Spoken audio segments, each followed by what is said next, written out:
Good morning, Fargo City Commissioner Tony Gehrig with your December 18th, 2017 recap for the City Commission meeting. There were 3 items I want to talk about with this rather large agenda, almost all pertaining to incentives and plans. Some of it's a recap from the previous videos because they came up again. But the first one is a Renaissance Zone exemption for a cider bar in City of Fargo, down by the new grocery store downtown. It's a cool concept. It's the first cider bar in North Dakota, if I remember correctly. They get a Renaissance Zone exemption for going into the building that the Kilbourne Group owns. I don't vote for Renaissance Zone exemptions. I don't think incentives are required. And I think this cider bar would have happened regardless of if we got a 5-year 100% exemption. So I voted no. It's a 4-to-1 vote. That's pretty standard these days with the Renaissance Zone votes. The second one is the pilot for the Cathedral Lofts that were referenced in an earlier video. Before, or on that last video, we motioned to continue that discussion to this date. And, the conversation really revolved around, if we're going to give you an incentive, should you then have things like affordable housing in that apartment building or in that structure. So the conversation was the same. They don't need the incentive. They always say they do, or usually they say they do. Sometimes they say they don't need it. Whether we approve it or not, the thing happens anyway. This happens all the time. It was my contention that this would have happened without it. The owner said that they would not have. They would have given the land away to Sanford or something like that. So then we couldn't get any property tax revenue out of it. That was kind of the threat that was given out there. And I think some people believed him, but I quite frankly didn't.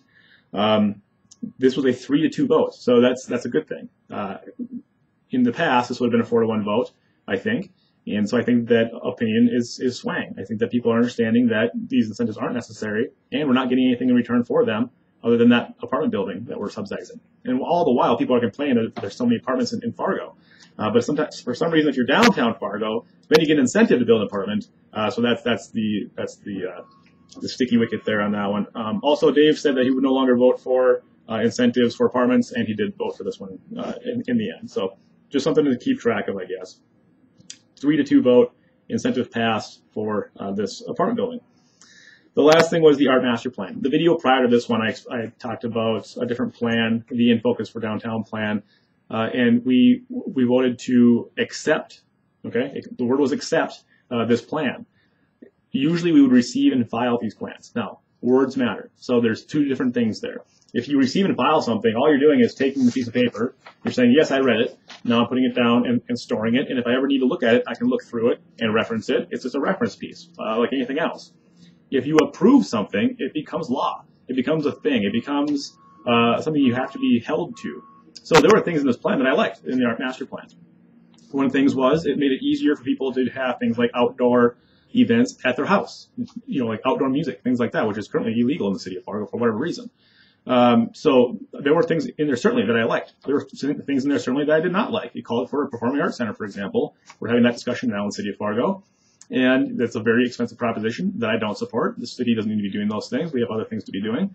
And so I did not want to approve the plan. I want to receive it and file it like we do every other plan.